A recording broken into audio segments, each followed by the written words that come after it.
Je citais Samuel Huntington tout à l'heure, et dans son livre sur le choc des civilisations, il cite une très jolie phrase d'un leader islamiste, je crois irakien, à qui on demande la différence de ses combats. L'un c'est contre les chiites et l'autre c'est contre l'Occident, et il a cette réponse magnifique qui donne une perspective à ce qui nous arrive. Il dit je suis l'adversaire des chiites pour aujourd'hui, et je suis l'adversaire de Rome. Dans son vocabulaire, Rome, c'est évidemment nous, jusqu'au jugement dernier. Donc c'est pour vous dire qu'il y a une dimension, on est au-delà du conflit de civilisation. Il y a cette dimension-là eschatologique, je ne sais pas comment on peut dire ça, mais en tout cas religieuse, tout bêtement, cette guerre de religion fondamentale entre l'islam et le christianisme. Et on peut dire qu'il y a toujours eu ce conflit, et que le conflit qui a été le conflit de la colonisation, le conflit de la décolonisation, le conflit du tiers-mondisme, hein, les plus vieux d'entre nous se souviennent du tiers-monde, de l'habillage marxiste et nationaliste que prenait ce combat dans les pays arabo-musulmans, n'était qu'un habillage. Qui était en fait simplement la lutte de l'islam pour sa revanche. Je vais vous donner un seul exemple très simple.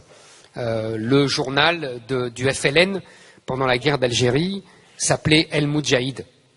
Et El Moudjahid, c'est évidemment celui qui fait le djihad. Pourtant, les dirigeants du FLN s'affirmaient, se croyaient peut-être d'ailleurs, marxistes et nationalistes. Et pourtant, ils appelaient leur journal El Moudjahid. Donc, évidemment que la décolonisation était déjà une revanche contre cette victoire de l'Occident chrétien à partir de l'expédition de Bonaparte en 1798. Ce qu'il faut, si vous voulez, bien assimiler, c'est que simplement la grande différence avec ce qui se passait autrefois, c'est qu'il y a des nouvelles armes à cette revanche. C'est-à-dire qu'il y a eu des faits qui justifient aux yeux de l'islam que le moment est venu de prendre leur revanche sur l'Europe chrétienne. Il y a eu deux faits majeurs. Le premier, c'est le pétrole. Le pétrole qui donne des fortunes à l'Arabie saoudite, à tous les pays du Golfe, et qui va permettre à l'Arabie saoudite de répandre l'islam, sa conception de l'islam. Alors on en reparlera après, pour voir les nuances de l'islam, du salafisme, etc., sur lesquelles ces différences-là, on joue beaucoup, et pour moi, elles sont beaucoup plus marginales qu'on ne le dit en général. Mais en tout cas, cet argent a permis d'islamiser en masse et de réislamiser des gens qui l'étaient moins, qui avaient perdu un peu le contact avec leur foi. Et deuxièmement, cet argent et ce pétrole est vu comme un signe de la providence. C'est-à-dire que ce n'est pas seulement le matériel qui est assuré, c'est aussi pour l'islam la preuve que Dieu est de nouveau avec eux. Si le pétrole a été extirpé par des Occidentaux dans leur sous-sol, c'est que Dieu est intervenu. Et que Dieu, donc, est de nouveau dans le camp de l'islam. Parce que vous savez, les défaites successives des pays arabo-musulmans sous la botte colonisatrice européenne ont ébranlé les masses et les élites musulmanes. Ça signifiait que Dieu les avait abandonnés. C'est d'ailleurs, les musulmans ne sont pas les seuls à réagir ainsi. Dans les siècles passés, tout le monde réagissait ainsi. Dans l'Ancien Testament, on raconte que quand le peuple hébreu se battait, quand Moïse levait les mains, le peuple hébreu gagnait. quand Moïse baissait les mains parce qu'il était fatigué, il perdait. Et donc, 2 hommes sont venus soutenir les mains de Moïse. Tous les peuples des anciens temps pensaient que leur Dieu leur donnait la victoire à la guerre. D'ailleurs, on connaît la célèbre histoire de Clovis, qui, justement, à la bataille de Tolbiac, dit si Dieu, le Dieu de Clotilde, tu me donnes la victoire, eh ben, je me convertirai au catholicisme.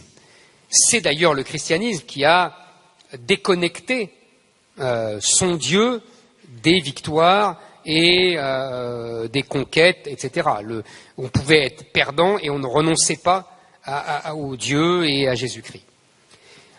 Donc c'est une mentalité assez classique qui a perduré en islam et qu'il faut bien comprendre que lorsque, au XIXe siècle, les puissances colonisatrices européennes ont gagné, ça a ébranlé l'islam. Et il y a eu, à la fin du XIXe siècle, une tentative de renouvellement de l'islam dans un sens plus occidental, plus européen, plus proche d'une espèce de libéralisme à l'occidental.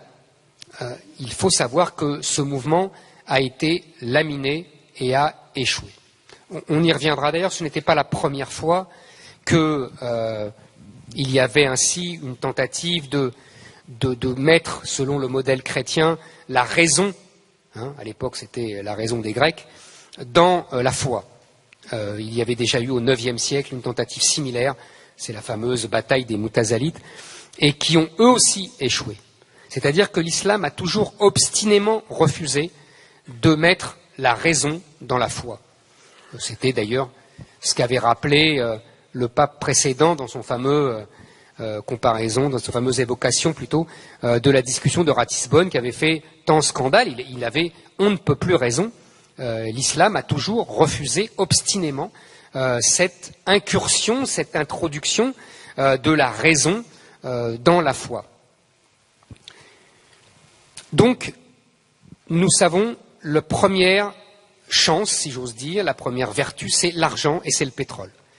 Le deuxième signe que la revanche est prête, c'est le nombre, c'est-à-dire la démographie.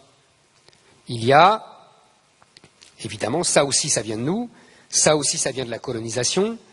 À partir du moment où les Européens commencent à apporter la médecine, les vaccins, etc., il y a une explosion démographique dans tous les pays colonisés et donc dans tous les pays d'Afrique et donc dans tous les pays arabo-musulmans. Pour vous donner une idée de la transformation inouïe et de la transformation du rapport de force entre aujourd'hui et hier, quand les troupes françaises de Charles X arrivent en Algérie en 1830, la population française atteint 28 millions d'habitants et en Algérie, il y a 2 millions d'habitants. Vous comprenez mieux que ce n'était pas si difficile que ça d'occuper et de coloniser. Aujourd'hui, vous savez, les chiffres sont inversés, c'est-à-dire qu'on a, je crois, dans tout le Maghreb, 40 millions et que surtout, à l'horizon 2050, il y en aura 130 millions. Pareil pour l'ensemble de l'Afrique. Dans les années 60, il y avait 500 millions d'habitants en Afrique. Aujourd'hui, c'est 1 milliard. Et en 2050, ça sera 2 milliards. Pour vous donner une perspective. C'est-à-dire que, vous voyez, si seulement 10% des 130 millions de Maghrébins viennent en France, ça fait 13 millions. 13 millions, ça fait basculer complètement le sort de la France. C'est rien, 10%. Et surtout, ce nombre est exactement comme le pétrole, comme l'argent, prouve que Dieu est de nouveau revenu dans le même camp. C'est toujours la même logique. C'est toujours la même logique providentialiste. La puissance, le nombre.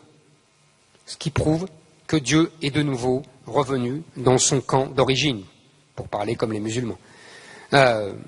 Donc, qu'est-ce qui se passe en France?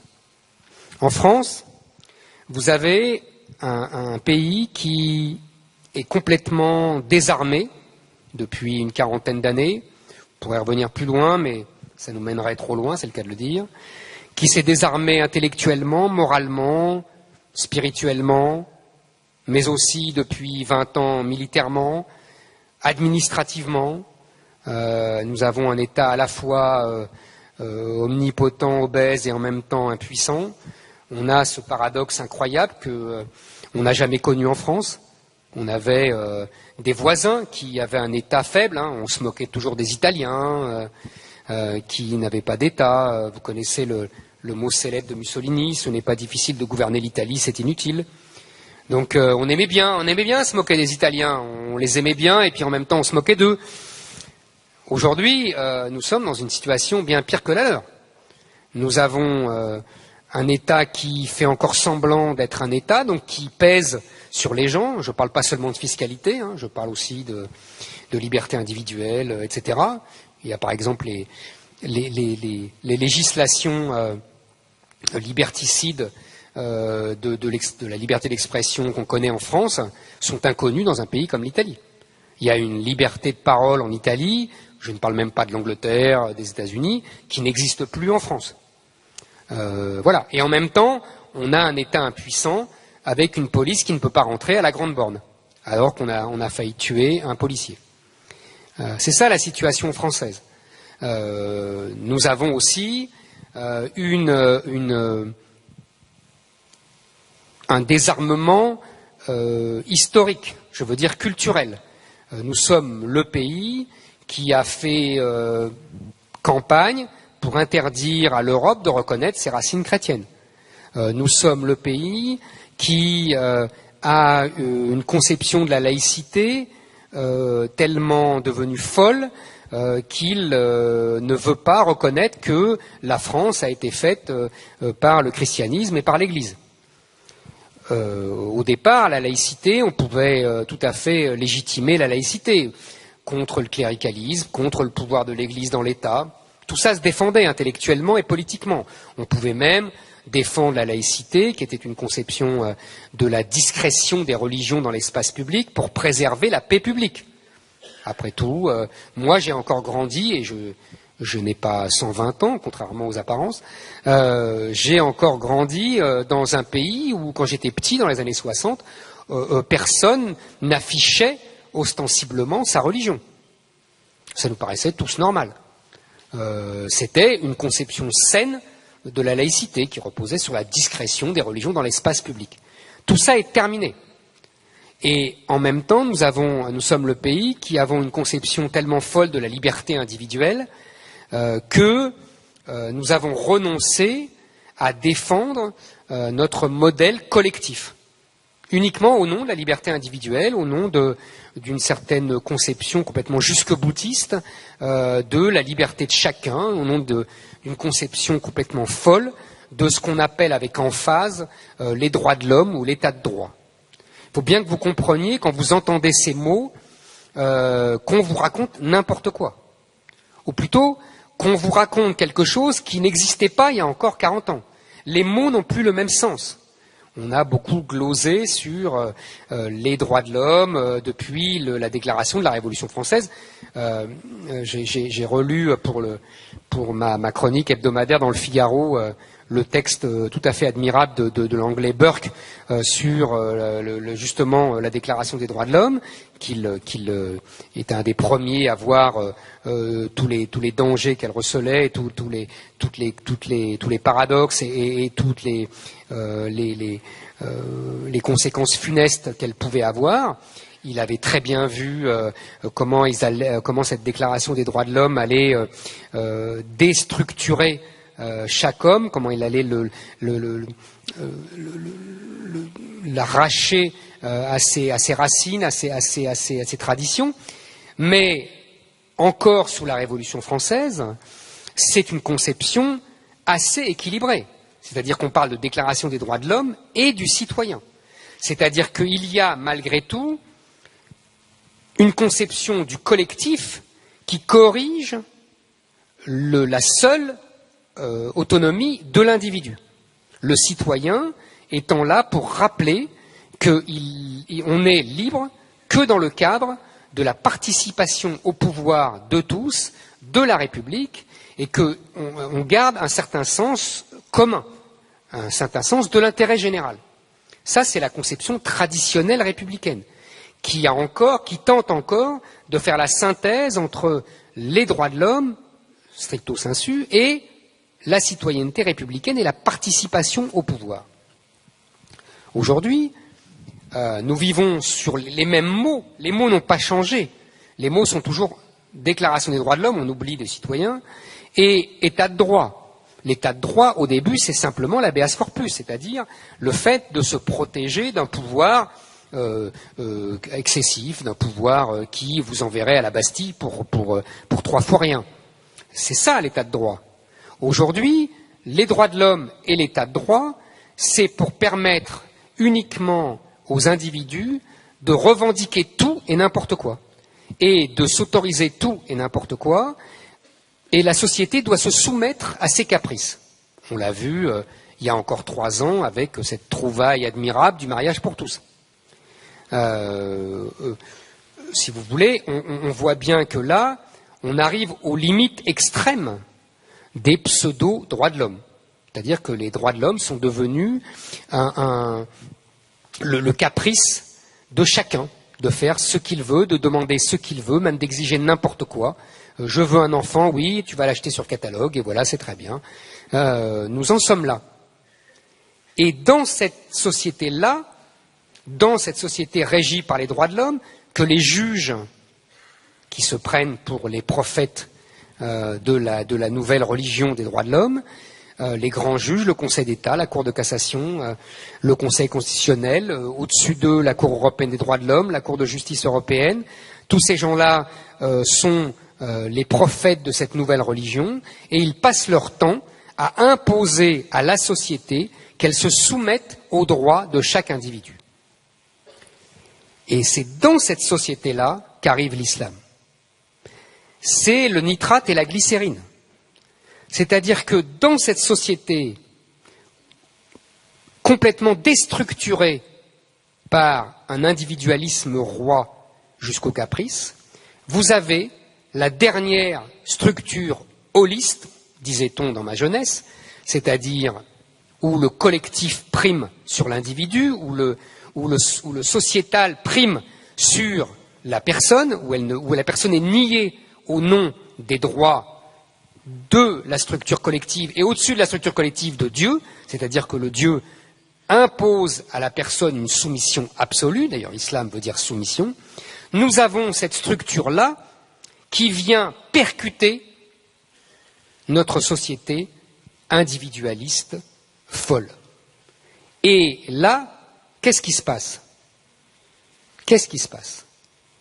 Quand vous avez une structure holiste qui donne un ordre à un individu, met un voile, et que cet individu vient dire à la société individualiste, mais c'est le droit de l'individu de mettre un voile, voyons. Vous ne pouvez pas interdire à un individu sa liberté, puisque vous n'interdisez pas à un homosexuel d'avoir un enfant. Un peu de logique. Qu'est-ce qui se passe? Le juge dit, mais vous avez tout à fait raison, madame, vous pouvez mettre un voile, vous pouvez mettre un burkini, vous pouvez imposer les signes d'une structure collective au nom de l'individu. Paradoxe extraordinaire, c'est ça que nous vivons. Nous vivons ça. C'est un moment unique, sans doute, dans l'histoire, où les droits de l'homme sont l'idiot utile de l'islam, c'est-à-dire ce qu'il rejette le plus. Il y a là un effet de fascination réciproque. C'est pour ça que l'islam est notre ennemi, car il nous définit. Il définit ce que nous ne sommes plus. Il définit ce dont nous sommes éperdument nostalgiques, c'est-à-dire un ordre collectif. Et d'ailleurs, la fascination est réciproque. Dans cet ordre collectif tyrannique, totalitaire, qui régit chaque moment de la vie, évidemment qu'ils sont fascinés par la liberté anarchique que nous représentons. Il y a un phénomène de fascination réciproque. Et concrètement, cela se répand, cela se propage très facilement selon un triptyque que j'ai appelé invasion, colonisation, conflagration. L'invasion, qu'est-ce que c'est? C'est simple. C'est quand des gens que vous n'avez pas invités viennent chez vous en masse. Aujourd'hui, on appelle ça des migrants. On appelle ça même des réfugiés. Moi, je parle un français un peu daté, j'appelle ça une invasion. Parce que des migrants et des réfugiés, on les accueille. Des réfugiés, on leur dit, mais oui, venez, on veut vous accueillir parce que vous êtes réfugiés. Là, on ne leur a pas ouvert la porte, ils ont donné un grand coup de pied dedans et ils sont rentrés. Avec la complicité, vous l'aurez remarqué, de tout ce que j'appelle nos grands prêtres. C'est-à-dire politiques, médias, grands patrons, tous les maîtres de notre société que je vous ai décrite tout à l'heure, évidemment, nous forcent à ouvrir la porte. Il y a une espèce de dialectique encore absolument maléfique et poignante entre un peuple qui voit son avenir absolument menacé et des élites qui lui disent mais non, tu vas voir, ça va être très bien. Il y a là quelque chose d'assez fascinant aussi, d'assez terrifiant. Et ça, si vous voulez, nous avons donc une invasion et les complices de l'invasion. Ça, c'est la première étape. Les complices de l'invasion, je n'ai pas besoin de vous faire un dessin, des médias qui mettent à la une la photo d'un petit garçon mort sur une plage pour faire pleurer dans les chaumières. Et ça marche. Les trahisons médiatiques, politiques, je n'ai pas besoin de vous citer Angela Merkel avec sa décision en Allemagne d'ouvrir grand les portes de l'Allemagne aux réfugiés soi-disant syriens, qui sont pour la plupart africains d'ailleurs ou maghrébins, mais bon, il paraît qu'ils sont syriens. Donc, ça c'est la première étape. Et puis, nous avons ce que j'appelle la colonisation. Nous sommes, la France, à la pointe de cette colonisation.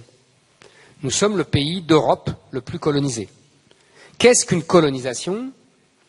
C'est très simple là aussi. Encore une fois, j'essaye de parler le français le plus précis possible. Normalement, quand un étranger vient en France, qu'il veut devenir français, ce qu'on appelait jadis, il s'assimile. C'est-à-dire assimiler, ça veut dire devenir le même. C'est-à-dire qu'il s'imprègne du corpus culturel du pays et du peuple où il veut s'installer et à qui il veut s'agréger. C'est-à-dire qu'il fait sien la nourriture, le mode de vie, les relations amicales, les relations avec les femmes, l'histoire, les héros, même si les héros de ce nouveau pays ont été parfois les adversaires de son ancien pays. C'était ça. Encore une fois, j'ai connu encore cette époque-là. Et il y avait tous les enfants d'Italiens, d'Espagnols, de Belges, de Portugais, de Juifs polonais, de Pieds noirs, de Juifs d'Algérie, etc., qui apprenaient la même histoire et qui s'imprégnaient des mêmes héros, même si ces héros-là avaient fait le coup de feu contre leurs lointains ancêtres. Le rapport n'était pas celui du sang, il était celui de la culture. C'est ce qu'on n'a jamais voulu comprendre. La fameuse phrase « nos ancêtres les Gaulois », c'était ça.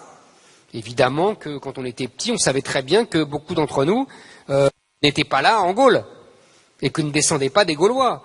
Et d'autres ne savaient très bien que leurs ancêtres n'étaient pas là aux croisades. Et d'autres encore savaient très bien que leurs ancêtres n'étaient pas avec le Grand Condé à Rocroi ou avec Murat à la charge de cavalerie d'Eylau. Tout le monde le savait. Mais c'était nos héros. C'était nos héros, non pas parce que c'était nos ancêtres, mais parce que c'était nos ancêtres culturels et parce qu'on se les était appropriés. Ça s'appelle l'assimilation. Ça s'appelle l'histoire de France. Ça s'appelle la France. Comme disait Fernand Braudel, l'assimilation a permis l'intégration de générations d'immigrés. Vous voyez, il n'y avait pas à l'époque de contradiction dans les termes entre assimilation et intégration. Ce n'est qu'à partir des années 80 qu'on a inventé cette fausse distinction pour renoncer et pour éliminer l'assimilation.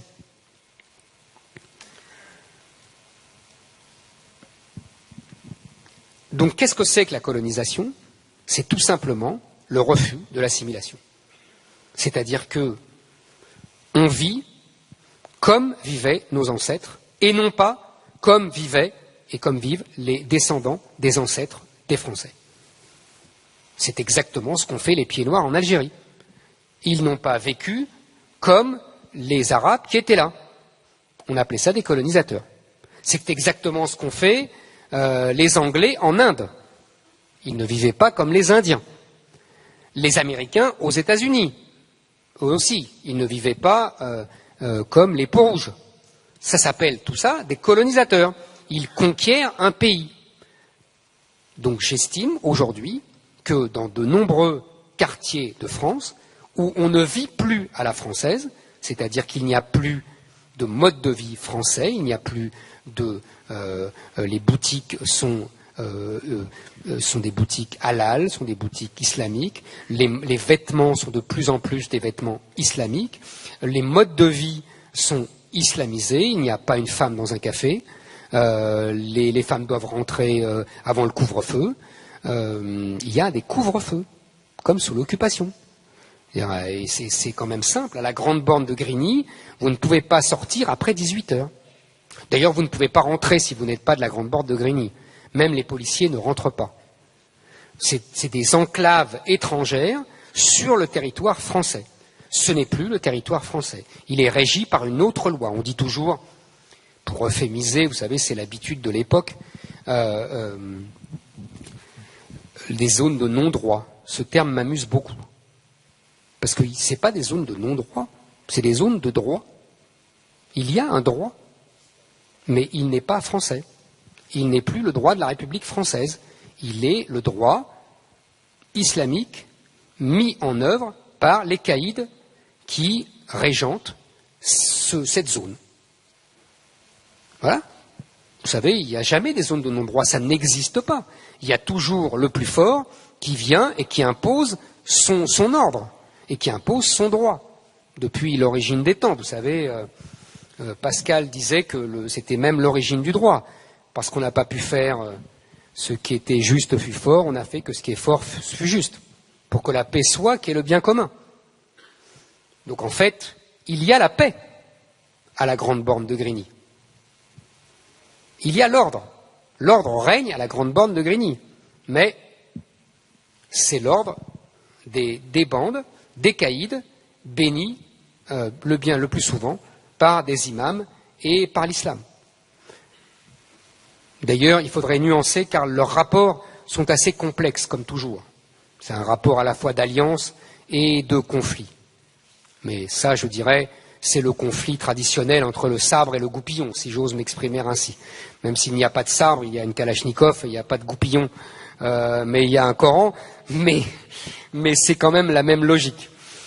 Donc nous sommes là. C'est ce que j'appelle la colonisation. Et d'ailleurs, j'ai eu la grande joie de découvrir dans le dernier livre de confidence du président de la République que j'avais quelqu'un en France qui était d'accord avec moi. Et c'était le président de la République lui-même, François Hollande. Oui, oui, mais vous ne riez pas, c'est la vérité. Il dit exactement ce que je dis depuis des mois et ce que je répète dans ce texte. Moi, je dis que nous allons à une guerre civile avec des régions en sécession. Lui, il emploie un autre mot, il dit que ça finira par une partition. Alors, il ne faut pas lui demander ce qu'il a fait pour éviter la partition. Non. Il dit il faut être optimiste. Formidable. J'aime ce genre d'optimisme qui ne mène à rien. Mais voilà. Donc, si vous voulez, notre logique, elle est là. Elle est celle de la partition, pour parler comme le président de la République. Et vous comprenez mieux maintenant, dans cette logique-là, ce que viennent faire les attentats, qu'on nous présente comme des gestes de fous, de malades, de gens qui viennent de divorcer, de petits voyous qui n'ont rien dans la tête, etc., etc. Vous avez compris qu'il y a une logique. Évidemment, c'est le pendant de la colonisation. D'un côté, il y a une offensive démographique et culturelle, c'est ce que j'appelle la colonisation, et de l'autre, évidemment, le pendant logique de cette offensive, c'est la violence, c'est la guerre, c'est ce que j'appelle la conflagration. C'est historiquement impeccable, si j'ose dire. Au moins, l'islam avance logiquement selon les lois de l'histoire. C'est nous qui avons voulu sortir de l'histoire. Et donc c'est nous qui le payons. Il ne faut pas en vouloir à l'islam. Il fait, si j'ose dire, son travail logique, qui est inscrit dans son texte sacré, et qui est de convertir à l'islam le monde entier. Et quand il voit un ventre mou comme l'Europe, et dans ce ventre mou, le super ventre mou qu'est la France, d'autant plus que nous avons été terre d'islam, et vous savez que dans les principes islamiques, toute terre qui a été terre d'islam doit y revenir, hein, souvenez-vous de mon histoire de Dieu avant la création du monde, tout ça est très logique. Donc nous devons revenir terre d'islam, d'ailleurs, c'est Gilles Kepel qui nous l'a appris, nous avons été, vous ne le savez pas, mais nous sommes terre d'islam. C'est en tout cas ainsi qu'en ont décidé les frères musulmans depuis 1989. Dans ce cadre-là, il ne faut pas vous étonner des déclarations des uns et des autres. Quand vous avez un monsieur qui fait beaucoup parler de lui depuis quelques mois, qui s'appelle Marwan Mohammad, qui est le patron du CCIF, le comité contre l'islamophobie en France. Vous avez bien compris, évidemment, que l'islamophobie, c'est encore un mot pour interdire toute défense. C'est la cagophobe, comme dirait Philippe Muret, hein. Homophobe, xénophobe, islamophobe. Je connais, j'ai l'habitude, moi. Je suis dans la cagophobe tout le temps. Quand vous avez ce monsieur qui déclare dans le journal Le Monde, il y a quelques jours, je ne sais pas s'il y a des gens ici qui ont lu cet article très intéressant. Quand ce monsieur déclare, bon évidemment il considère que toutes les lois, les rares lois qui d'ailleurs ne sont pas appliquées, contre le voile, contre la burqa, etc., sont islamophobes. Pour lui, tout est islamophobe.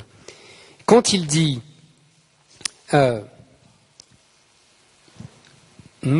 que la France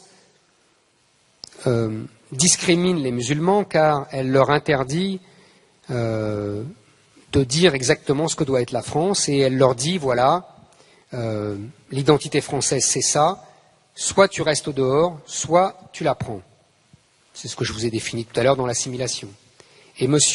Mohammad poursuit en disant, mais voilà, nous sommes nés en France, nous avons donc le droit de définir l'identité de la France. L'identité de la France n'est pas figée et l'islam est une religion française, le voile est un vêtement français et Mohamed est un prénom français. Fermez les guillemets. Quand j'ai lu ça, j'ai pensé à un enfant de boat people vietnamien qui viendrait nous voir et qui nous dirait, voilà, je suis né en France, donc j'ai le droit de façonner l'identité de la France comme je veux, donc le bouddhisme est une religion française, En Truong est un prénom français, et le sari est un vêtement français. On rigolerait bien 5 minutes. Et ben voilà, c'est exactement la même chose. Alors bien sûr, il y a 2 différences, vous avez compris. La première différence, c'est l'islam. La deuxième différence, c'est le nombre. Comme disait Engels à son ami Marx, à partir d'un certain nombre, la quantité devient une qualité. Et là, vous avez typiquement une démarche colonisatrice. Vous avez typiquement un propos colonisateur qui n'a pas besoin, à la limite, de la violence des attentats qu'on a connus pour coloniser. D'ailleurs, si j'ai bien compris mes lectures, il y a des conflits internes. Les frères musulmans sont pour la version pacifique de la colonisation. C'est le mot, vous savez, d'un de leurs prédicateurs, El-Qaradawi, je crois, qui dit « Avec vos lois démocratiques, nous vous coloniserons, avec nos lois coraniques, nous vous dominerons ». Ça, c'est la version pacifique. C'est la version colonisatrice sans guerre, puisque les lois démocratiques, le fameux état de droit dont on nous rebat les oreilles, et la démographie, le nombre, donc la démocratie à la fin, permettra une domination sans faille. Et puis,